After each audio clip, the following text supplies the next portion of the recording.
Nous, ce que nous avons fait depuis une dizaine d'années, c'est d'essayer de regarder à partir de la géophysique et du géomagnétisme qui était notre spécialité, et en particulier des relations entre le Soleil et la Terre, on a essayé de regarder si c'était vrai que cette affirmation que le Soleil est sans importance dans les variations récentes du climat était soutenue par l'observation.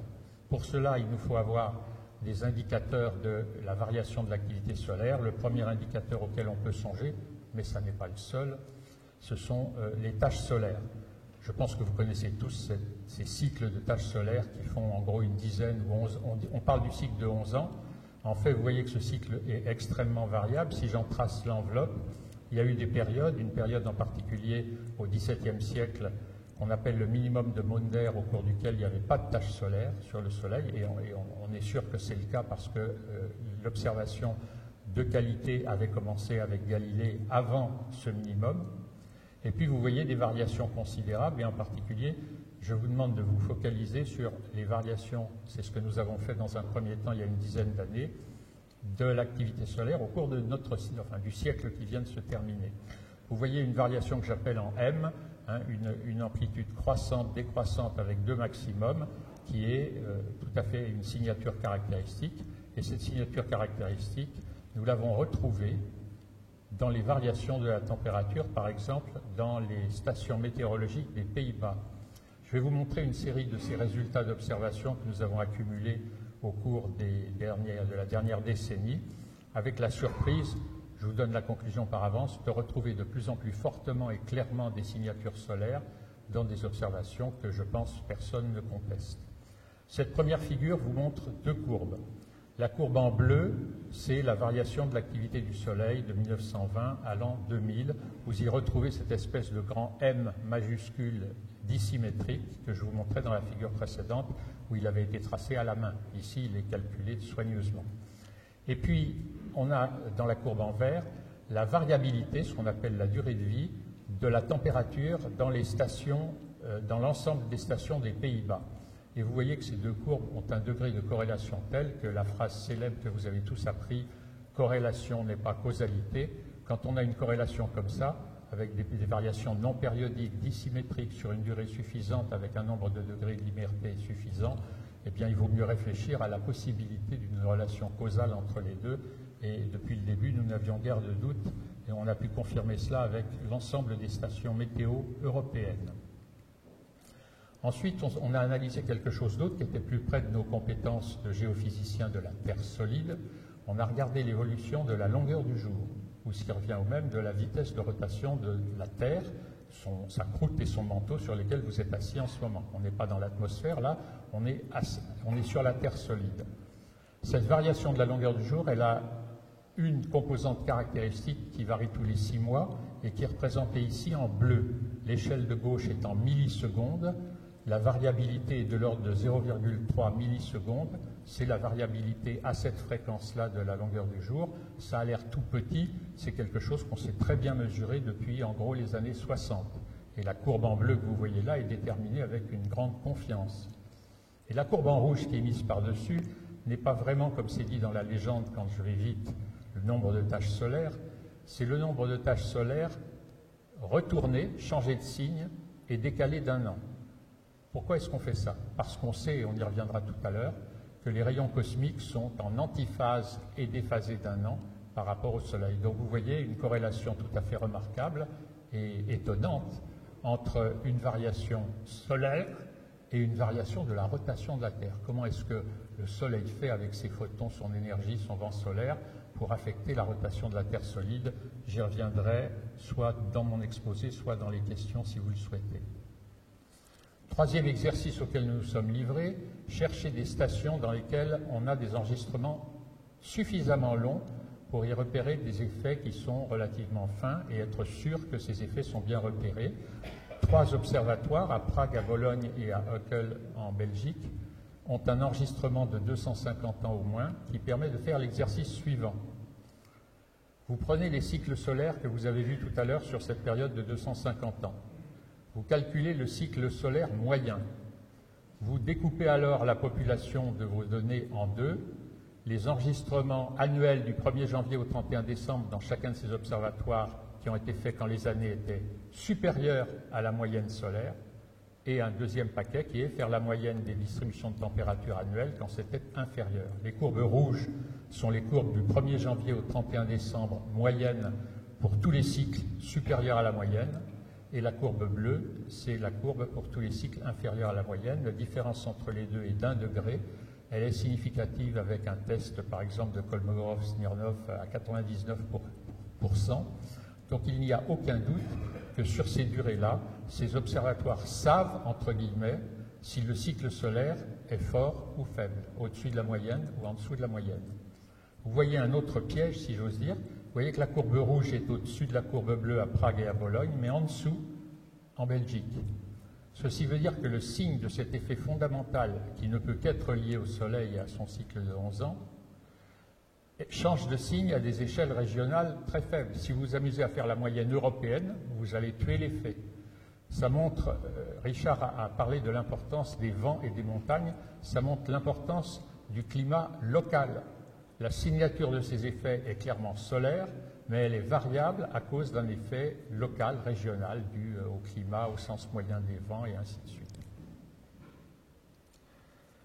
Un autre exercice auquel on se livre, et cette figure est un petit peu compliquée à lire, mais je vais essayer de la décrire rapidement. Vous retrouvez en haut la courbe moyenne de température du site anglais qui fournit ces données que chacun d'entre vous peut récupérer sur le web. Et en bleu pâle et en rose pâle, j'espère que ça se voit, la réponse est oui. Vous avez les périodes en rose qui sont celles où la pente est positive, et en bleu celles où elle est négative ou faible ou nulle. Je saute sur la deuxième courbe en partant du haut et je vous montre deux indicateurs des variations du climat océanique. La troisième courbe, celle qui est en rouge et bleu, vous montre l'évolution d'un indicateur que les climatologues calculent depuis un certain temps, qui est l'oscillation décennale du Pacifique. La plupart d'entre vous la connaissez sous le nom de PDO. Celle du dessous, la dernière en bas, c'est la même chose pour une autre oscillation, l'AMO. Vous voyez que dans le cas de l'AMO, il y a une très bonne corrélation des pentes et des températures moyennes.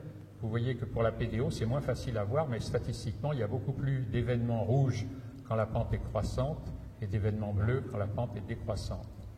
Ça vous montre quoi? Ça vous montre non pas un effet solaire, mais ça vous montre un effet océanique, et c'est difficile de faire marcher le pilotage autrement qu'en allant du sens de l'océan, à cause de sa masse, de sa densité et de ses constantes de temps, vers l'atmosphère. Ce n'est pas l'atmosphère qui peut causer ça, c'est dans l'autre sens, et donc ça nous montre des variations sur des constantes de temps qui sont longues, et avec un mécanisme qui, pour l'instant, n'a pas besoin de connaître le CO2.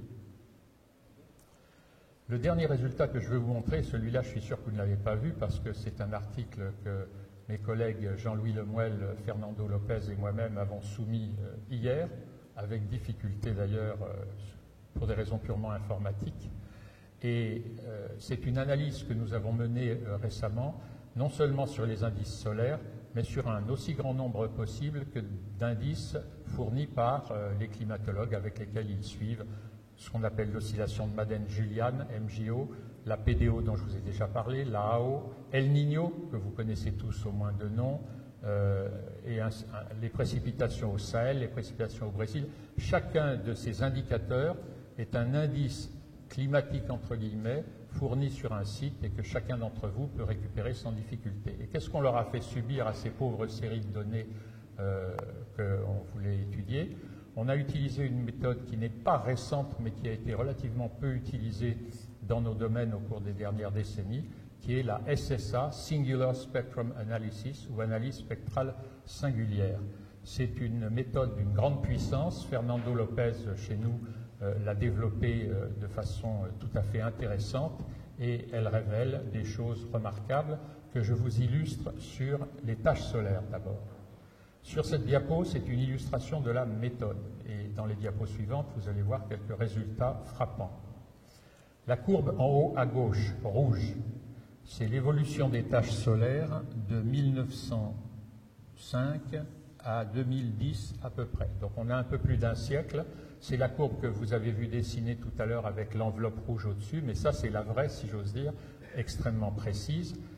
Qu'est-ce qu'elle a comme particularité? C'est que les cycles de 11 ans ne sont pas en réalité périodiques. C'est un phénomène, comme beaucoup de phénomènes naturels, pseudo-périodique. La durée de ces cycles, entre guillemets, varie de 9 à 14 ans.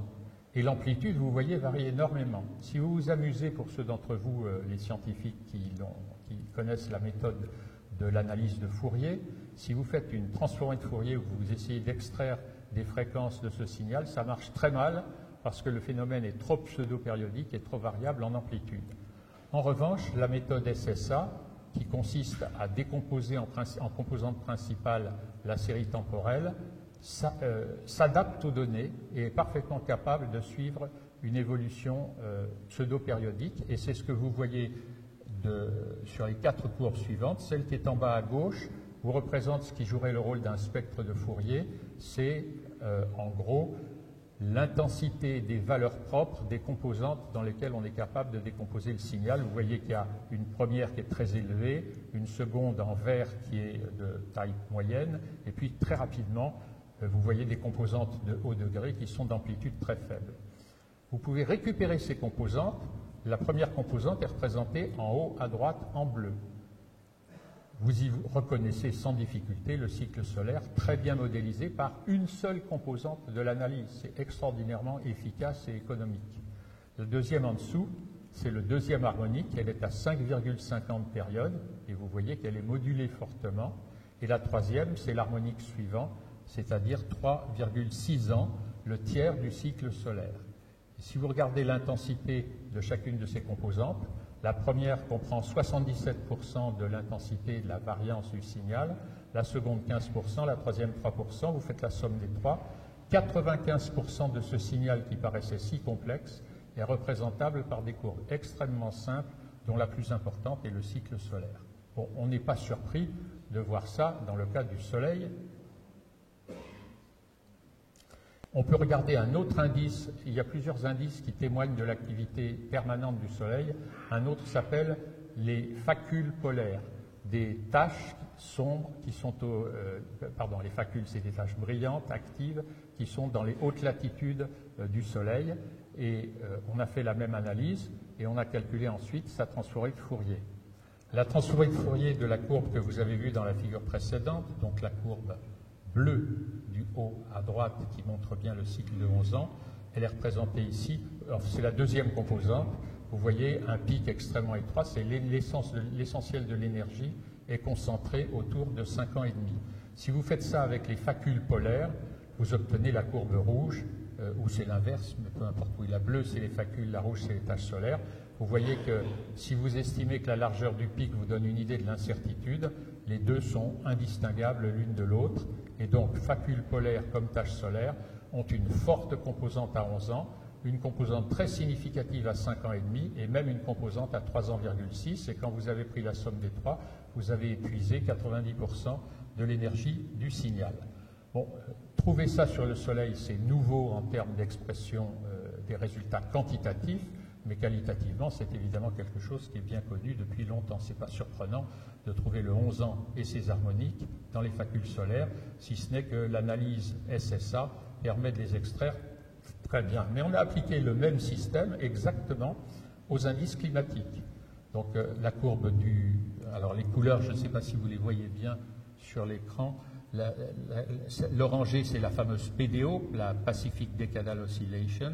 En gris, l'oscillation de Madden-Julian. En rouge, El Niño. En bleu, la AO. Et vous voyez que chacune d'entre elles, dans le domaine de période de 0 à 10 ans, a une composante à 5,5 ans qui, vous le voyez, est rigoureusement la même. Donc tous les indicateurs climatiques ont comme premier signal qui sort, nous sommes stupéfaits que ça n'ait pas été remarqué plus tôt, et c'est vrai que la méthode SSA permet des choses remarquables, c'est un signal solaire, et je vais superposer les deux. Donc vous avez le paquet des courbes climatiques, et on a mis les courbes solaires par-dessus. L'accord entre ces courbes est tout à fait remarquable. Cette série d'observations, je m'arrête, on en a plus que ça, c'est pour vous montrer que, à notre grand étonnement, partout où on a traité avec des méthodes diverses, la longueur du jour, la température, les précipitations, un certain nombre d'indicateurs du climat, pas seulement les températures, on a retrouvé en premier le cycle solaire et les harmoniques du cycle solaire. Et rien que ça, il n'y a pas d'autres pics majeurs à côté, c'est tout à fait étonnant. Alors, je dirais l'essentiel, le cœur de mon exposé s'arrête là, dans la mesure où c'est notre contribution que ces observations, il nous paraît extrêmement difficile de pouvoir continuer à vouloir modéliser le climat sans faire jouer au Soleil un rôle absolument significatif.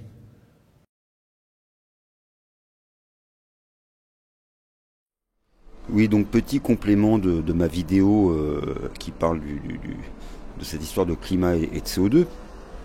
Je suis retombé là sur une vidéo avec Aurélien Barraud, hein, qui est un astrophysicien qui s'occupe du cosmos. Et un gars assez intéressant d'ailleurs, qui m'avait, je m'étais un peu intéressé à lui à une époque. Et lui soutient que le CO2 de l'activité humaine, c'est ça, voilà, c'est clair et net, c'est le CO2 de l'activité humaine qui engendre un réchauffement climatique. Voilà. C'est ça et pas autre chose, et que donc il va falloir radicalement changer notre manière de vivre, nos habitudes, il faut changer l'économie, l'industrie, voilà, il a un grand projet. J'avais parcouru un de ses bouquins sur cette question. Donc voilà, c'est sûr et certain, c'est le CO2 de l'activité humaine qui réchauffe la Terre, qui réchauffe le climat. Ok, d'accord. Alors, qu'est-ce qu'il fait Aurélien Barraud quand il fait ça? Qu'est-ce qu'il fait? Il fait quoi? Alors déjà, dans un premier temps, il rejette tout l'inconnu de cette affaire. Parce qu'il y a un grand inconnu dans ces histoires de climat, de changement climatique, de température, de phénomènes météorologiques, de hausse et de diminution du CO2 dans l'atmosphère, de tout un tas de phénomènes atmosphériques. Il y a quand même beaucoup d'inconnus. C'est-à-dire qu'il y a beaucoup de choses que des scientifiques découvrent petit à petit, mais voilà, il y a encore un grand inconnu dans cette affaire. Donc quand on prend en compte l'inconnu, il y a tout un tas de choses. Il n'y a pas un scientifique aujourd'hui sur Terre qui peut expliquer de A à Z à 100% de manière parfaite comment tout ça fonctionne. Ça n'existe pas. C'est très complexe. Donc quand on prend en compte ça, normalement l'attitude à avoir, c'est quand même le doute. C'est quand même voilà. Donc c'est une hypothèse, c'est-à-dire de dire que le CO2 de l'activité humaine serait responsable d'un réchauffement climatique, c'est une hypothèse, avec des chercheurs qui travaillent sur cette hypothèse, qui essayent de développer, de comprendre est-ce que c'est vrai, est-ce que c'est pas vrai. Voilà. On ne peut pas affirmer aujourd'hui, voilà, comme le fait Aurélien Barraud, ça y est, c'est le CO2 de l'activité humaine, c'est pas autre chose, et puis il faut changer la société, et voilà. Donc, rejet des inconnus, hein, d'accord. Et ensuite, il fait quoi? Il rejette également toute une littérature scientifique. C'est-à-dire qu'il y a une vaste littérature scientifique qui n'affirme pas du tout ça. Il y a des tas de chercheurs, de scientifiques qui travaillent sur cette question depuis un certain temps et qui n'arrivent pas aux mêmes conclusions. Qui n'affirment pas la conclusion, ça y est, nous sommes certains, c'est le CO2 de l'activité humaine qui engendre une hausse des températures et il n'y a plus à rediscuter. Donc quand on est scientifique, il faut tenir compte de ça. Parce que ça veut dire, sinon on rejette, ça veut dire qu'est-ce qu'il dit finalement Aurélien Barraud, il dit quoi? Il dit que tous ces gens se trompent. Tous ces scientifiques sont donc totalement dans l'erreur. Hein, ils se plantent complètement. Hein. Bon, il se trouve qu'il y a des études qui sont quand même référencées, qui sont pas des études de merde et qui arrivent à d'autres conclusions. Donc en tant que scientifique, on n'a pas le droit, on peut pas faire ça. On peut pas rejeter toute une littérature scientifique et dire c'est moi qui ai raison. Et voilà. On est obligé de tenir compte de tout un ensemble de choses. C'est comme ça que la science évolue. Donc pour moi, Aurélien Barraud, à partir de ce moment-là, il est plus dans une attitude de scientifique. Il est plus dans un comportement de scientifique. Le scientifique, c'est quelqu'un qui, voilà, il émet des hypothèses, il construit des théories, puis il y a d'autres gens qui regardent ce qu'il fait, et puis qui écrivent des choses, et puis il y a discussion, il y a controverse, on s'écrit des lettres, on s'envoie des tiens, qu'est-ce que tu as découvert, moi j'ai découvert ça, machin, voilà, c'est comme ça que la science fonctionne. Là, apparemment, ça fonctionne plus comme ça. C'est-à-dire que ça y est, c'est fini, nous sommes sûrs et certains, au XXIe siècle, c'est sûr et certain, c'est le CO2 humain, de l'activité humaine, qui réchauffe la planète, et il n'y a pas à discuter, et que tout ce que vous voyez en ce moment, tous les phénomènes météorologiques que vous voyez, les tempêtes, les ouragans, tout ça, les incendies, il n'y a pas encore les tremblements de terre, enfin je crois pas, tout ça c'est l'activité humaine, c'est le CO2 de l'activité humaine. Et c'est terminé, on ne discute plus. C'est ce que font des gens comme Aurélien Barraud. Mais à partir de là, on n'est plus dans la science. On n'est plus dans la science là. C'est plus là pour moi. Là, j'ai affaire à des fanatiques ou à des religieux, des religieux, à discours quasi religieux. On est dans clairement une croyance de type religieuse et on écarte tout le reste et c'est donc j'ai quand même. Donc c'est pour dire. C'est ce que disait Benoît Ritaud.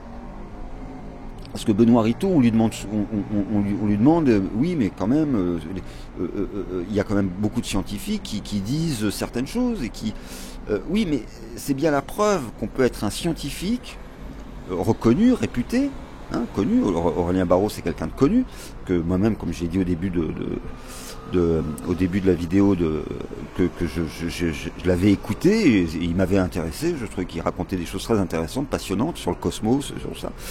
Qu'on peut être un scientifique reconnu comme Aurélien Barraud et sortir de la science pour entrer dans la croyance et voilà.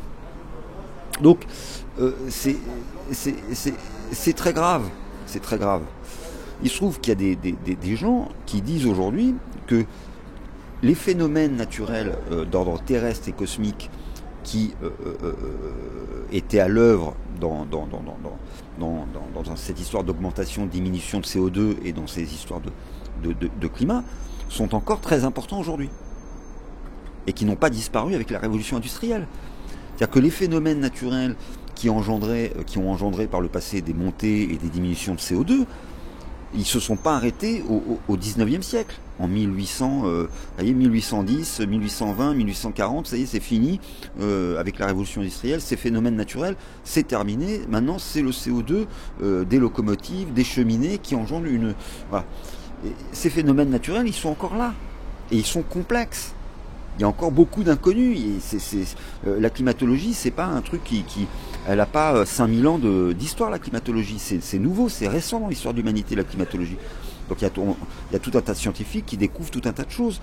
Donc ces phénomènes naturels sont encore là, d'ordre terrestre et cosmique. Et il y a des processus à l'œuvre extrêmement complexes. Mettez votre nez là-dedans, c'est d'une complexité et gigantesque. Hein. Donc de voir des gens qui se disent soi-disant scientifiques et qui écartent tout ça et qui vous disent non, ça y est, c'est le CO2, c'est terminé, on ne discute plus, il y a un côté... alors, tant que ces gens-là, on va dire, sont dans leur petit coin, voilà, moi personnellement je m'en fous, tu vois. Mais le problème c'est que ces gens-là, ils finissent par apparaître dans les sphères du pouvoir. Voilà. On a des gens aujourd'hui maintenant qui dans les sphères du pouvoir qui affirment ce genre de choses. Voilà. Et qui ont des postes, qui reçoivent de l'argent des gouvernements. Hein. Et à partir de là, ça devient dangereux. Qui est comme ça une espèce de courant quasi sectaire, religieux, de fanatiques, d'idéologues, qui s'installe et qui dans les sphères du pouvoir, dans les institutions, et qui commence à écarter toute une littérature scientifique, et en disant non, c'est tout ça, mais finalement, parce que c'est ce qu'il dit, je le répète. Finalement, ces gens, qu'est-ce qu'ils disent? Ils disent que tous les autres ont tort, se plantent complètement. C'est-à-dire que là, ce que vous voyez là sur la vidéo, Herman Hard et Berry, ils se plantent. Ils ne sont pas les seuls. Mettez votre nez là-dedans, vous allez voir, il y a tout un tas d'études qui n'arrivent pas aux mêmes conclusions. On n'en tient pas compte, c'est fini. bah ça c'est plus de la science et c'est même dangereux. Je dis c'est dangereux au niveau des idées, de la pensée, au niveau, hein, c'est dangereux qu'il y ait comme ça des gens qui s'installent et qui imposent comme ça leurs interprétations, et c'est comme ça et c'est pas autrement, et il faut changer l'humanité et il faut changer toute notre manière de vivre, et puis on va aller au tout électrique, mais le tout électrique c'est quoi? Le tout électrique c'est des milliards et des milliards et des milliards de batteries. Demain vous faites tout électrique, tout, la totalité électrique, c'est comment vous allez faire pour fabriquer toutes ces batteries et pour les recharger? Est-ce qu'il y a assez de centrales nucléaires? Est-ce qu'il y a assez d'énergie pour recharger toutes ces batteries? Est-ce qu'un départ en vacances demain qu'avec des voitures électriques est possible? Donc on arrive clairement, c'est ma théorie, je suis pas le seul à le dire, qu'il y a une récupération idéologique et politique de la cause de l'environnement et de tout un ensemble de choses au sein de la climatologie. Il y a une reprise clairement politique et idéologique, voilà, et qui est d'essence, on peut le dire, hein, d'essence socialiste. Et quand je dis socialiste, je suis sympa parce que moi j'ai assisté à une conférence sur Paris, enfin une série de conférences justement sur le climat. J'ai eu affaire à des gens. Sincèrement, c'est plus des socialistes modérés, c'est clairement des communistes de type stalinien. Il y avait un des organisateurs de cette conférence. J'ai discuté avec lui à la fin de la série de conférences. Il y a eu un pot, voilà, donc on a bu un coup. J'ai discuté avec lui et je lui parle de ça justement, des autres théories des gens qui affirment des choses. Il m'a dit textuellement, mais véridique, ils sont à la solde, du capitalisme. Un des gars qui était là, qui faisait partie de toute l'équipe, voilà. J'ai regardé le mec, j'ai clôturé la discussion, j'ai dit écoute, voilà. Donc on a des gens comme ça là-dedans, voilà, pour prendre un extrême. Voilà. Mais Aurélien Barraud, quelqu'un comme Aurélien Barraud, il a clairement un discours, il veut changer toute la société. Voilà, c'est pour arriver vers la nouvelle société, une société, voilà, il a un projet politique, un projet idéologique, hein. Et donc moi je m'en fous que ces gens, ils sont entre eux, ils font leurs petites affaires entre eux, j'en ai rien à foutre. Pour moi, le problème, c'est quand ces gens commencent à rentrer dans les institutions, dans les universités, dans le monde des idées de la pensée, et commencent à imposer une forme de terrorisme intellectuel. Et là, ça devient, selon moi, déjà on sort de la science, hein, clairement, on sort de la science, parce que la science, c'est pas ça. La science, il y a des discussions, alors il peut y avoir qu'il y ait des disputes et des machins, mais c'est comme ça. Mais il y a discussion, voilà, on avance, on évolue, on essaie de trouver quelles sont les théories les plus viables, les plus justes, et voilà. Mais là, on n'est plus dans la science, avec des gens pareils. On est sorti de la science, on rentre dans quasi, oui, dans une forme de religion de la climatologie, quoi. Et ils sont nombreux, et ils font école. Ils font école. C'est qu'aujourd'hui, il y a des tas de gens, de citoyens qui sont. Vous lisez les commentaires sous ces vidéos, sous toutes ces vidéos où il y a des gens qui sont convaincus que c'est le CO2 humain qui est responsable de tout ce qu'on peut voir en ce moment. Ils en sont eux-mêmes convaincus. Donc il y a tout un tas de gens qui suivent tout ce courant politique, idéologique qui n'est plus de la science. On peut pas rejeter comme ça des centaines, alors je sais pas combien il y a d'études qui affirment le contraire, mais il y en a beaucoup, hein. On peut pas rejeter comme ça tout ça et dire non, ça y est, c'est fini, c'est terminé, c'est nous qu'on a raison et vous avez tort et vous êtes des dangers, voilà. Donc Aurélien Barraud, si tu écoutes cette vidéo, sincèrement, moi je trouvais que tu étais un type passionnant, vraiment je te le dis, je t'aimais beaucoup, on était en contact sur Facebook, hein. Et d'ailleurs je crois que c'est toi qui m'as dégagé, hein, parce que à un moment donné tu as commencé à parler de tout ça là, et moi je suis intervenu, et donc t'es un mec vraiment que je trouvais très intéressant, et là vraiment sur ce coup tu m'as déçu, quoi. Tu m'as profondément déçu, que tu étais certaine que voilà, on peut croire que plus en accord avec certaines théories, mais ça te donne pas le droit comme ça de dégager tout le reste et de dire ça y est, c'est sûr et certain, c'est l'activité humaine, qu'il faut changer la société, et c'est pas possible. Hein, là, tu sors de ton cadre, tu sors selon moi, hein, tu sors d'une attitude de scientifique. Voilà. Enfin voilà. Merci.